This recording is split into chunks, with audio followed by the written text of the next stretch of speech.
जी, अस्सलाम वालेकुम। उम्मीद करता हूँ आप सब लोग खैरियत से होंगे। My name is Mohammad Mudassar and I am a PhD student. आज की वीडियो में मैं आंसू स्कॉलरशिप के हवाले से 2-3 चीज़ों को डिस्कस करूँगा, स्पेशली यूकेएस के हवाले से, university of Chinese academy of sciences के हवाले से। और उसमें जो सबसे पहली चीज़ है वो ये है कि स्टूडेंट्स कैसे एक्सेप्टेंस लेटर के बगैर आंसू स्कॉलरशिप के लिए अप्लाई कर सकते हैं यूकेएस के और जो पोर्टल पर। दूसरी दूसरी चीज़ है उसमें स्टूडेंट्स कंफ्यूज हैं कि जो कुछ डॉक्यूमेंट्स हैं जैसा कि पुलिस कैरेक्टर सर्टिफिकेट है और जो फॉरेनर फिजिकल एग्जामिनेशन फॉर्म है वो अपलोड करने का ऑप्शन ही नहीं है यूकेएस के पोर्टल पर। तो क्या वो डॉक्यूमेंट्स चाहिए या नहीं चाहिए? अगर चाहिए तो वो कैसे अपलोड करने हैं, कहाँ पर आपने अपलोड करने हैं? तो सबसे पहला जो क्वेश्चन है कि आपने जो एक्सेप्टेंस लेटर है उसके बगैर कैसे आपने अप्लाई करना है, क्योंकि जो इंस्टीट्यूट की लिस्ट है और उसके बाद जो प्रोफेसर की लिस्ट है वो इन बिल्ट है यूकेएस के पोर्टल पर। तो उसके लिए आपने ऐसे करना है कि सबसे पहले आपने जो इंस्टीट्यूट है वो देखना है कौन सा इंस्टीट्यूट आपके आपकी फ़ील्ड के रेलेवेंट है। तो वो आपने इंस्टीट्यूट देख के उसके बाद आपने उसका जो डिपार्टमेंट है वो सिलेक्ट करना है। उसके बाद जब प्रोफेसर्स की लिस्ट आती है उसमें आपने वो प्रोफेसर चूज़ करना है जो आपका जो रिसर्च इंटरेस्ट है उसके उससे आपका रिसर्च इंटरेस्ट जो है वो मैच करता हो, बिल्कुल मैच करता हो। तो इस तरीके से आपने कोई भी प्रोफेसर, ऐसा प्रोफेसर जिसका रिसर्च इंटरेस्ट और आपका रिसर्च इंटरेस्ट सेम हो, तो वो आपने सेलेक्ट कर लेना है। वो सिलेक्ट करने के बाद अगर आप उसी एप्लीकेशन के नीचे देखें तो उसमें एक ऑप्शन होता है कि क्या आप एग्री हैं कि अगर हम आपके लिए कोई सूटेबल इंस्टीट्यूट या प्रोफेसर अरेंज कर लें, तो उसमें येस और नो का ऑप्शन होता है। तो उसमें आपने येस को आपने आपने टिक करना होता है। तो उससे क्या होगा कि अगर वो प्रोफेसर जिसको आपने सेलेक्ट किया है इस एप्लीकेशन पोर्टल पर, क्योंकि उसका एक्सेप्टेंस लेटर तो आपके पास नहीं होगा, तो फिर अगर आपने उसको सिलेक्ट किया है तो हो सकता है कि उसके पास जो है वो वेकेंट पोजीशन ना हो, तो फिर आपने हो सकता है वो रिजेक्ट कर दे। तो इसलिए आप जब आप येस पे क्लिक करेंगे तो हो सकता है कि जो यूकेएस है वो आपका जो जो एडमिशन है वो किसी और इंस्टीट्यूट में किसी और प्रोफेसर के पास जो है ना आपका आपकी प्रोफाइल भेज दे और उस तरह से आपको हो सकता है कि उस इंस्टीट्यूट में आपको एडमिशन मिल जाए।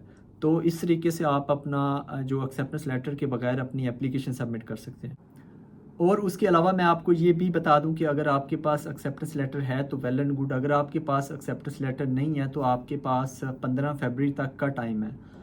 तो आप जो है वो प्रोफेसर्स को ईमेल करते रहें और हो सकता है कि आपको एक्सेप्टेंस लेटर मिल जाए। अगर नहीं मिलता तो आप 1 फरवरी के बाद, यानी कि फरवरी के आप फर्स्ट वीक में आप जो है बगैर एक्सेप्टेंस लेटर के आप एप्लीकेशन सबमिट कर सकते हैं। उससे पहले आप बगैर एक्सेप्टेंस लेटर के एप्लीकेशन सबमिट ना करें तो ज़्यादा बेटर है।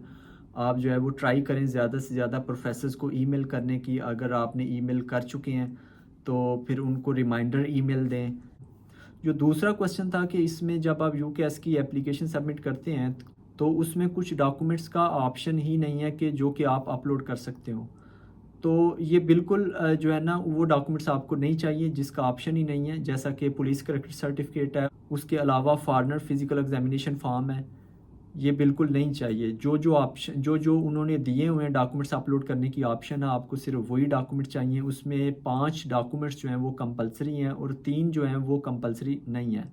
और जो कंपलसरी नहीं है उनमें पासपोर्ट भी शामिल है। पासपोर्ट अगर आपके पास नहीं है तो उधर ऑप्शन आता है कि मेरा अंडर अप्लाइंग है, यानी कि मैंने अप्लाई किया हुआ है पासपोर्ट, अभी तक मेरे पास पासपोर्ट नहीं आया। तो इसलिए आप उसको उधर से आप अंडर अप्लाइंग भी सिलेक्ट कर सकते हैं। ये भी ऑप्शनल डॉक्यूमेंट है पासपोर्ट। और उसके बाद जो दूसरा डॉक्यूमेंट ऑप्शनल है वो है आपकी जो पब्लिकेशंस हैं। अगर आपकी पब्लिकेशन हैं तो वेल एंड गुड, अगर नहीं है तो वो भी कोई कंपलसरी डॉक्यूमेंट नहीं है। लेकिन हाँ, ये हेल्पिंग ज़रूर है आपके एडमिशन में, जो है वो हेल्प ज़रूर करता है, आपकी जो एप्लीकेशन है उसको ज़्यादा स्ट्रॉन्ग बनाता है। और उसके बाद जो तीसरा डॉक्यूमेंट है जो कि कंपलसरी नहीं है, वो है आपका जो एक्सेप्टेंस लेटर है। एक्सेप्टेंस लेटर का मैंने पहले भी आपको मुतअद्दिद बार बता चुका हूँ कि आंसू स्कॉलरशिप में आपको अप्लाई करने के लिए एक्सेप्टेंस लेटर कंपलसरी नहीं है। आप बगैर एक्सेप्टेंस लेटर के भी अप्लाई कर सकते हैं। जब आप एप्लीकेशन फ़िल कर रहे होते हैं तो उसमें ऑप्शन आता है कि क्या आपके पास एक्सेप्टेंस लेटर है कि नहीं है। अगर है तो आप येस पे क्लिक करें, अगर नहीं है तो आप नो पे क्लिक कर सकते हैं। और जो कंपलसरी डॉक्यूमेंट है उसमें सबसे पहले आपके पास एक पिक्चर होनी चाहिए आपकी। उसके बाद दूसरे नंबर पर आपके पास एक अच्छी सी सीवी होनी चाहिए, और तीसरे नंबर पर आपके पास जो एजुकेशनल डॉक्यूमेंट्स हैं वो नोटराइज हुए हों, और वो आपने फ़ोटो कापीज़ जो है वो करवानी है नोटराइज कचहरी से, वो करवा के आपने फ़ोटो कापीज़ वो अपलोड करनी है। और चौथे नंबर पर आपके पास मोटिवेशनल लेटर या रिसर्च प्रपोज़ल होना चाहिए, और पाँचवें नंबर पर आपके पास रिकमेंडेशन लेटर होने चाहिए, लेकिन वो लेटर आप जस्ट जो प्रोफेसर्स हैं उनकी ईमेल आप लिखोगे, और उन प्रोफेसर्स को एक ईमेल चली जाएगी ऑटोमेटिकली, और वो जो लेटर्स हैं वो उन लोगों ने उस पर जो है वो करने होंगे, अपलोड करने होंगे, वो आप खुद से अपलोड नहीं कर सकते। और मैं आपको लास्ट पे ये भी बता दूं, जब आपकी एप्लीकेशन सबमिट होती है तो आपकी जो एप्लीकेशन है वो उस प्रोफेसर के पास जाती है जिस प्रोफेसर का नाम आपने सेलेक्ट किया होता है। अगर तो आपको एक्सेप्टेंस लेटर मिला है तो वो उसी प्रोफेसर को जाएगी, वो जब अप्रूव करेगा तो फिर जो है ना आगे जो एप्लीकेशन है वो फॉरवर्ड होगी। अगर आपके पास एक्सेप्टेंस लेटर नहीं है तो वो उसको रिजेक्ट भी कर सकता है, तो वो फिर यूकेएस जो है वो हो सकता है आपके लिए कोई और इंस्टीट्यूट या फिर कोई और प्रोफेसर अरेंज कर दे। सो ये सारा एक प्रोसेस होता है, और इसके अलावा कोई भी आपका क्वेश्चन हो तो लाजमी आप कमेंट कर सकते हैं। तो ये थी आज की वीडियो, और मिलते हैं अगली वीडियो में, तब तक के लिए इजाज़त दीजिए। अल्लाह निगहबान।